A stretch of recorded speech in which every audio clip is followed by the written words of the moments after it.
Hi, I'm Phil from Driftworks and this is my 9972 GT3.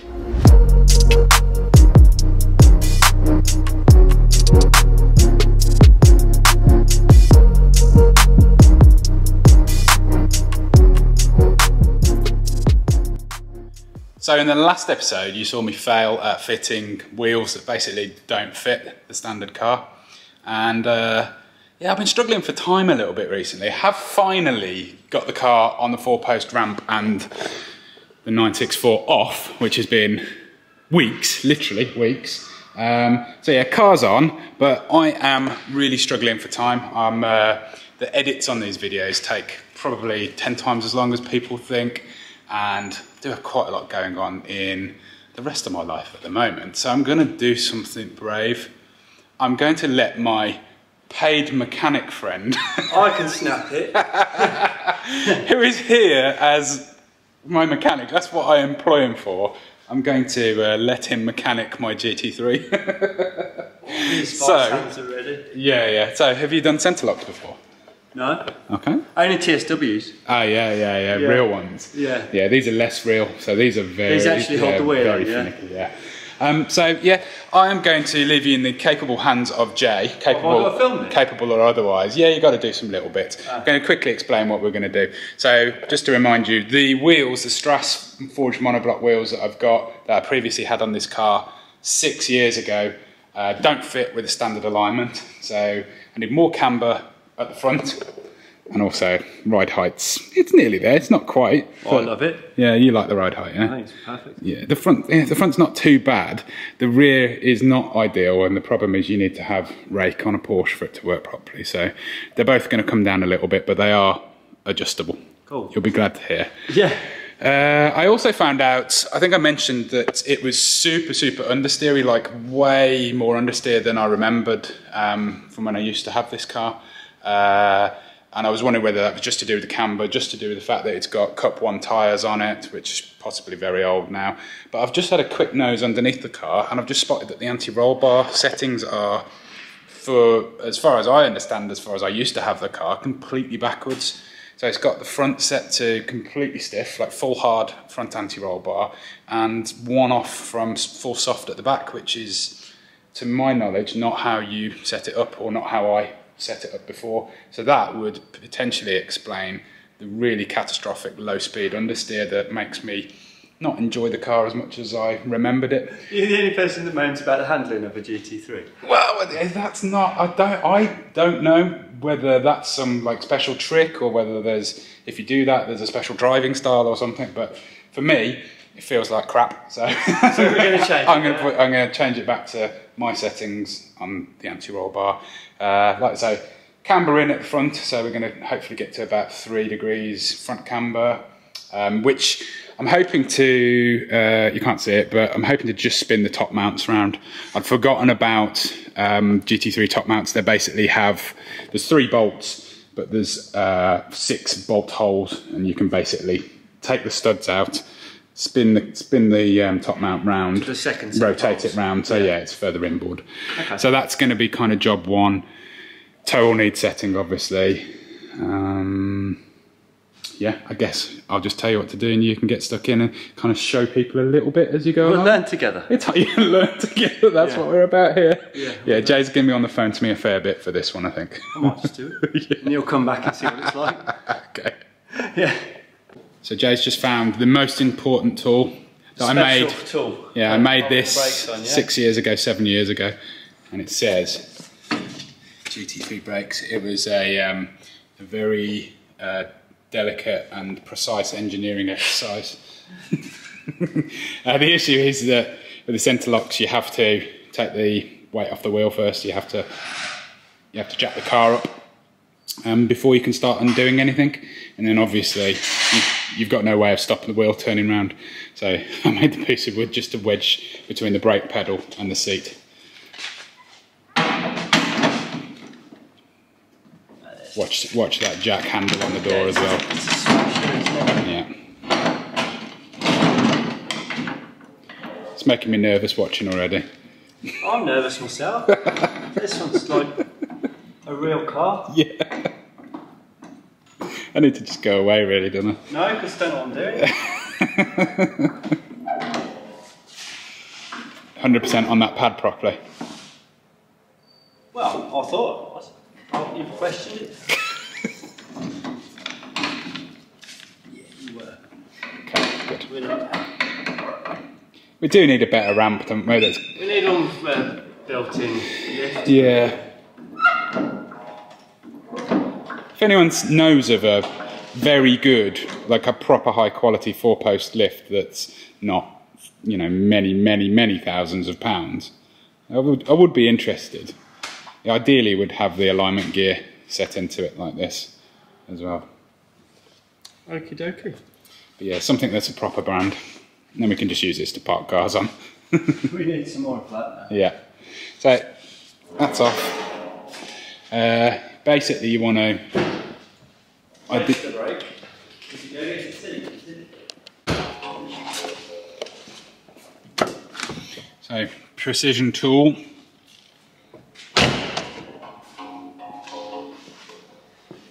Let's assemble this thing. I don't think we've used this since we did the crank on the truck. Oh yeah. Yeah, I've got 2 3/4 inch torque wrenches for this car and the 991 which uses the same centerlocks. So the 991 GT3 that I had. This one's just more compact, so it's easier to take away with you somewhere. You need quite a lot then. Set for lifting. Yeah, set for undo, and then this is the point you find out that the wood's not wedged tight enough, but give it a go. So I can't remember what they are, is it? It's like 400 foot-pound or something like that. Well, that says 100 newton meters, but what does that mean? That's incorrect. Cool. So make sure it's fully engaged. I would, but it's set for the other loosen. The right hand clockwise loosen. Yeah. Now it's set for the right loosen.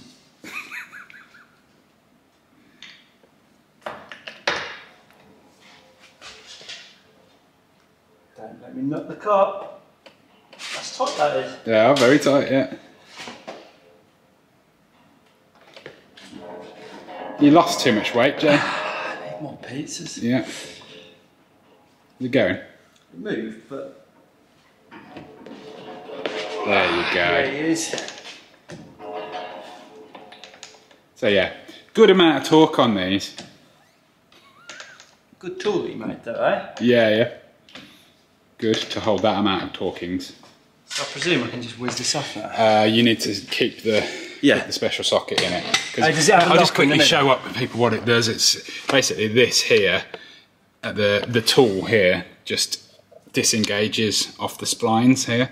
So the theory is that this cannot come undone because attached to the hub is on the inside, on the upright, is this. It's kind of located on the inside and it engages with these splines. So if it starts to move, the theory is it will only move a tiny amount before it fully locks hard on these splines. People do have issues with these. There's been a whole sort of thing about people changing to 5-stud conversions on GT3s because it is quite a difficult procedure to make sure it's safe. But pain, isn't it? Compared it is, definitely. And that's why, part of the reason why people, lots of people say on my Murcielago project, you're going for centerlocks. Even if you don't have the current modern centerlocks, they're such a pain in the ass. Like, especially with someone like me who takes the wheels on and off, seemingly as like a daily thing. as a hobby. Yeah. Whose alarm is that? But yeah, that'll basically now pop off gently. Watch the rotors. They're not carbon. No, they're not carbon. No. So that's good. I can't break that. And there you go. Standard coilovers. Get as a torch because that looks like it might be pretty low. Oh no, it's not. It's just dirty. Yeah, those are going to need a good clean up before you start adjusting that. Yeah. Okay. But yeah. Is that I'm factory going to spring? Is it? Yeah, it looks like completely factory everything. So yeah, go 15mm down, front and rear. Okie dokie. And Let me we'll go from there. For when you're gone. And you can just see up there the top mount. It's a bit difficult to see, but it is offset, so you can see that there's 3 studs pressed in, and then there's an option of the other holes for those studs, which basically tips the shock inboard a little bit more. Jay, don't got this. Have you got this? I haven't. You got this. I'm leaving you to it now. Thank you. Ring me if there's any problems. I will. Yes. I'll speak to you in about 10 minutes, yeah? Well, I hope I can get the other side, you know, to this point first. Yeah.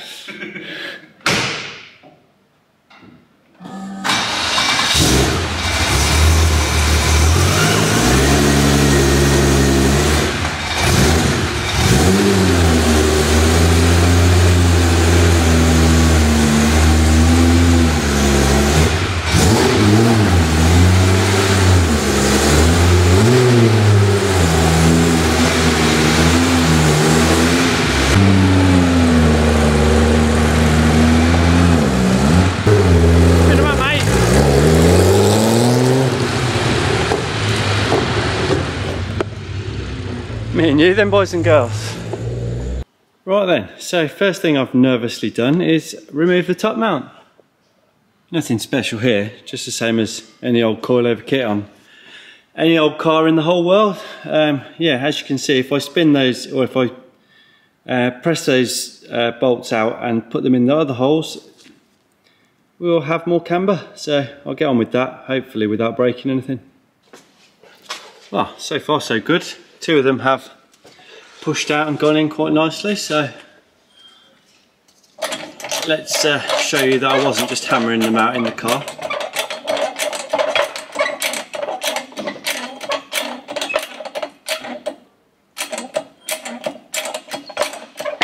Beautiful. Whoa. Demon camber achieved. Okay, let's go on with lowering this thing. Right, I think that's it. 15mm lower than we were. Let's just get the other side the same, and then we'll start having a look at the toe on the thing. So I've had a quick measure of the toe. It's not a million miles out at the moment, so let's just see what sort of demon camber we've got. 3 and a... is that thing focused? Stupid thing. There we go. 3 1/4 degrees, I guess. It's even on both sides, so you know, that's a good start, I suppose. Yeah, roughly 3 1/4 degrees anyway. So I don't know if that's enough to fit the wheels or not, but I shall leave the front now until Phil comes and get on with lowering the back.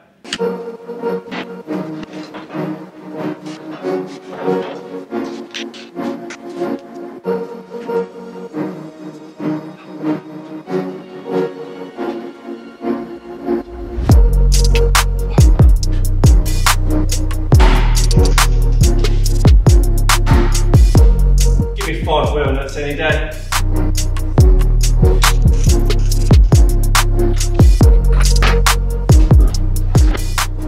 Onto the back then, very straightforward, just a case of winding down the spring perch 15mm. So, you know, I'll take my pre-measurement and just wind it down. Well, easy as that on the back, down we go. And I've also, if we can get in there and see, moved the anti-roll bar back to the stiffer setting. I should have said when I was doing the front that I've softened the front and stiffened the back, which is what we were talking about yesterday. Hopefully that'll stop a little bit of understeer. So we're back up in the air because I failed the first inspection. By the way, this is, my brother got me this as a birthday present to take the piss out of me for being a Porsche guy. It is a bit dentist. It's my favourite mug. Oh, right. No, I just think it's brilliant that he bought it to take the piss out of me. And you love it? And I actually love it. Oh, right, it's not dentist then. Yeah, so anyway. Yeah. Because we've got demon camber now, we could just take a bit of camber off. The camber's correct, but the top of the strut there hits the body, so because this is an actual real car and not homemade, we're not just going to cut the hole bigger.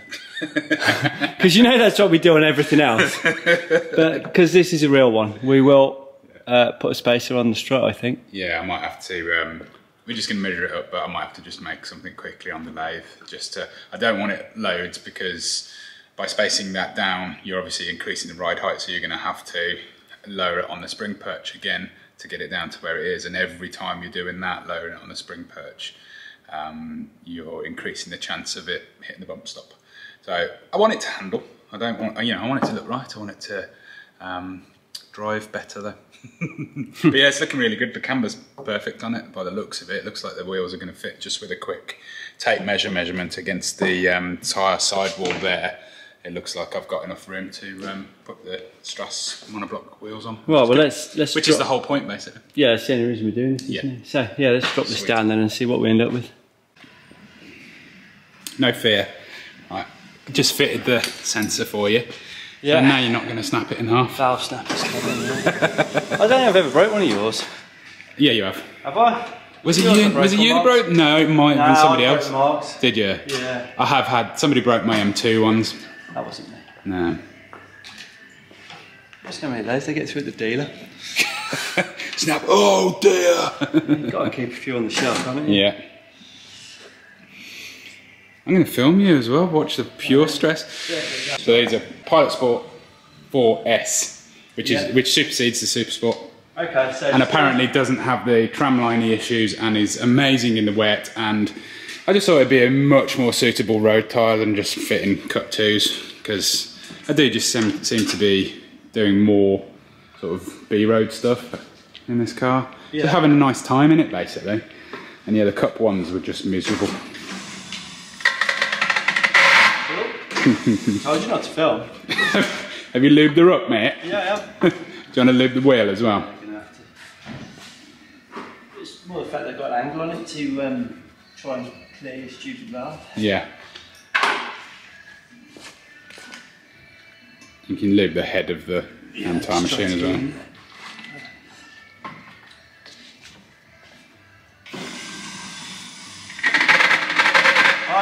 Keep going, you got it. There you go. No damage yet.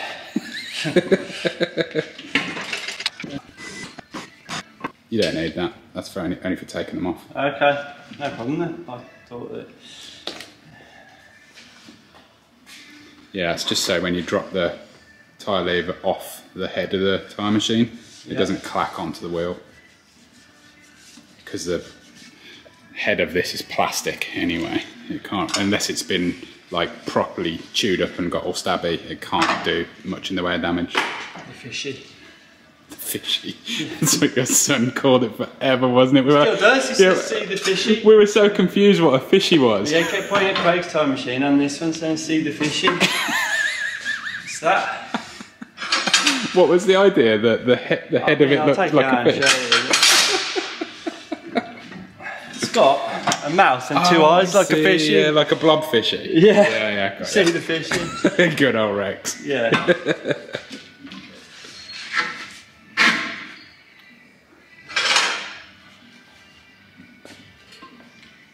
So, that's all I need to use that, yeah. Click it in properly first. Still could do with being. So press down there on the tyre before we do that, and then just click that in just all the way. That's it. Right. That's it, yeah.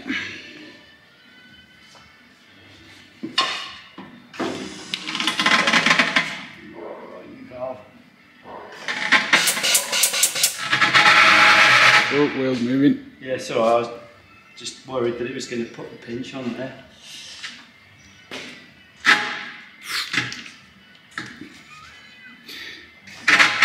No. Nope.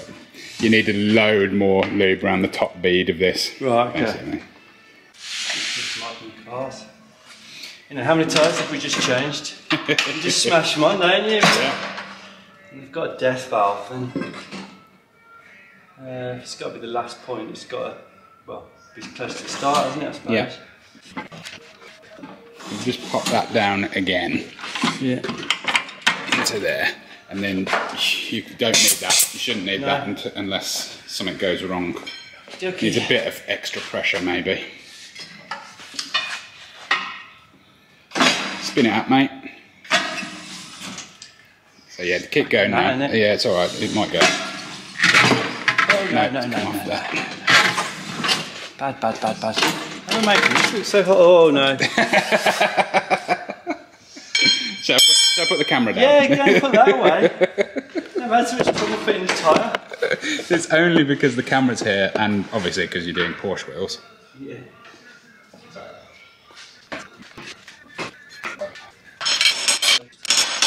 I don't think I've ever, in all of the years I've been doing this, seen the tyre do that. Well, never have I. You still filming on the sly? Yeah. Of course you are.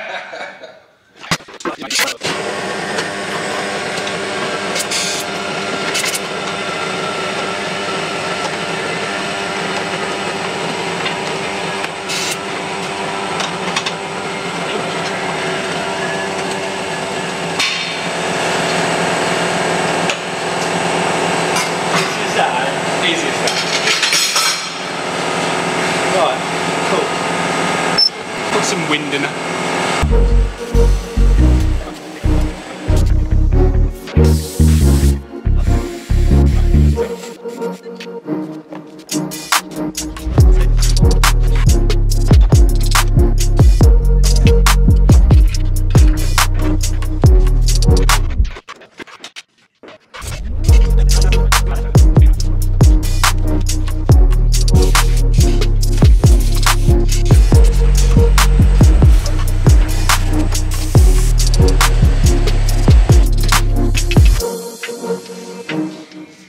Big boys.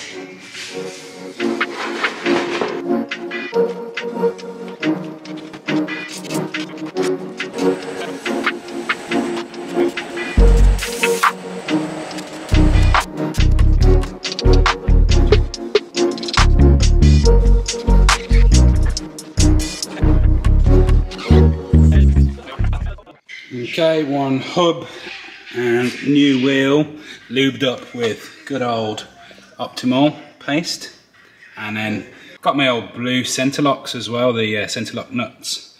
Let's see what they look like. I can't remember whether I like them or not, but yeah, I got the option of the blue or the original black ones there, and again just a bit more paste loading those up, and then there's a special procedure to put the wheel on, tighten it up, and then loosen it a little bit, and then tighten it up to full torque.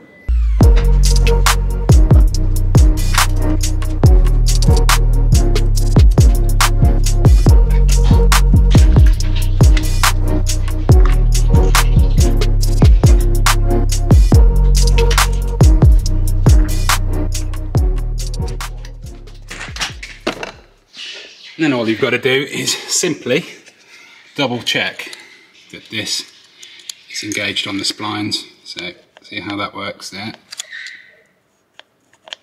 Sometimes you do it up and it gets stuck and it's not engaged on these splines.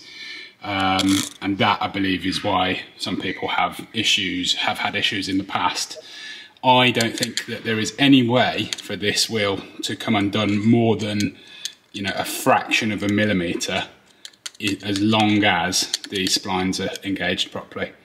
That's my theory anyway. I've never had issues. I know a lot of other people have, but I think that this probably wasn't done properly. But yeah, centerlocks, people wonder why I think they're a pain in the ass. So I'm just doing the other side, and this is an example of how to get this wrong. So I've just done that up. It's 450 foot-pound of torque, just a little bit more than 600 Newton meters. As you can see here, there's too much of the spline showing there. The log has not engaged when I've pulled the tool back out.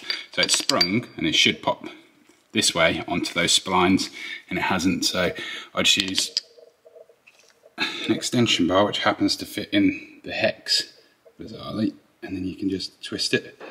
So just twist it right or left, and then it just pops into the splines, and then you are, in theory, safe. So I'm just having a little Vettel sort of proper eye alignment. I have no measurements on this at all, just sort of going to see how much, visually how much wheel clearance we need to make at the back here where the bumper meets the rear quarter. That's the contact point. See whether I can remember where I used to have it. It is all coming back to me relatively quickly, which is good. The camber's adjusted on the lower arm here. You've got to get the brake duct out of the way. These things are quite good. So the bottom of a GT3 is super flat. I've just had to remove one of the under trays there. And yeah, you get these brake ducts for the rears. I have smashed one in the past. If you get the angle completely wrong going over a speed bump, you can make contact with these. But yeah, you have to remove them, unfortunately, to gain access to the bolt. I also happened to find the spanners that I bought for this exact job, because it's quite fiddly to get in on this locking nut on the back of the lower arm here. So yeah, you need a 18mm S spanner to get in there ideally. That's whilst working on a 4-post ramp.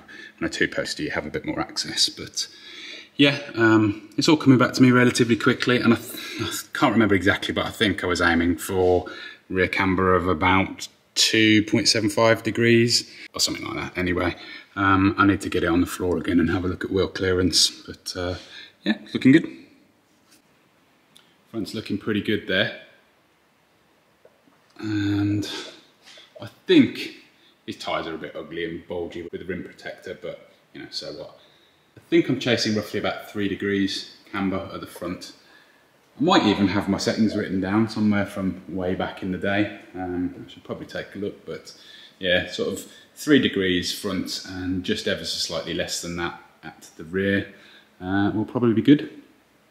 You know, sometimes I skip forward when something gets a bit complicated and, you know, I miss a day or something of filming. It's been about 5 days? 5 days, and I'm really sorry I haven't shown you any of it, but basically I've completed the car, I think, as it stands. So it is now aligned with its new camber settings, its new ride height. It's got the Strut monoblock forged wheels on it.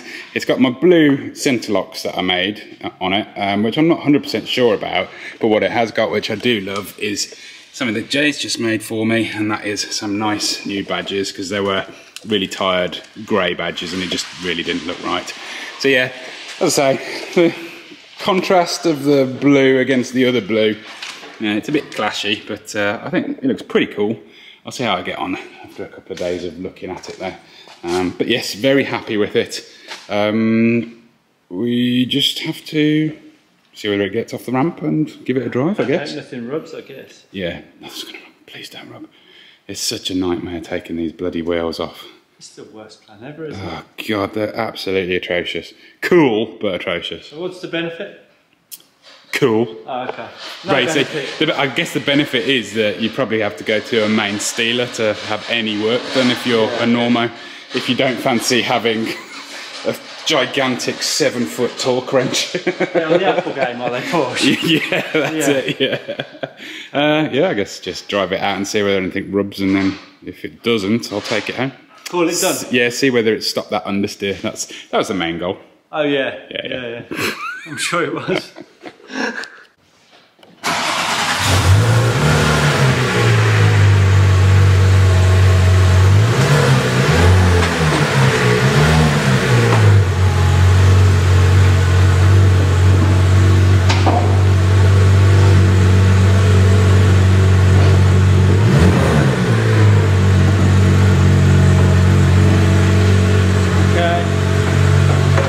So far, yeah, go on.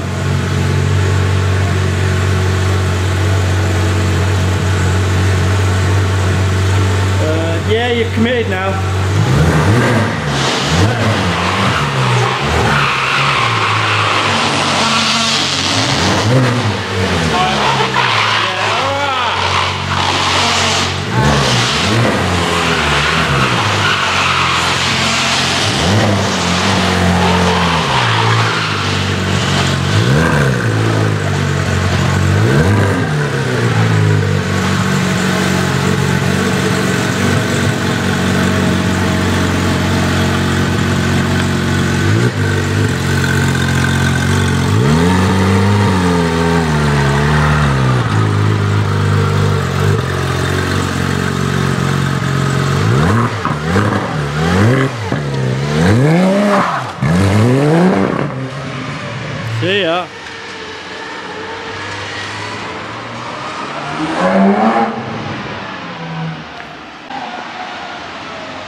staying out?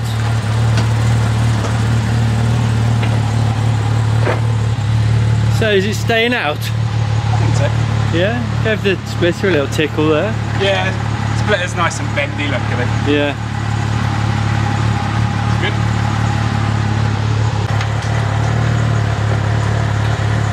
Two thumbs up. Two I think, thumbs.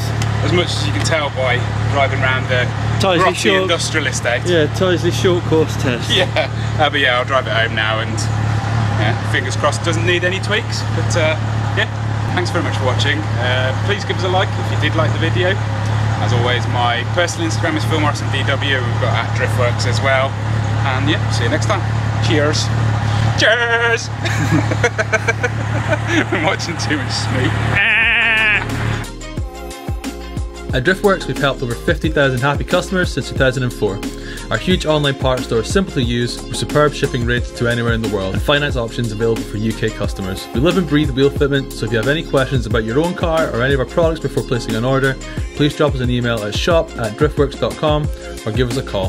Thanks for watching.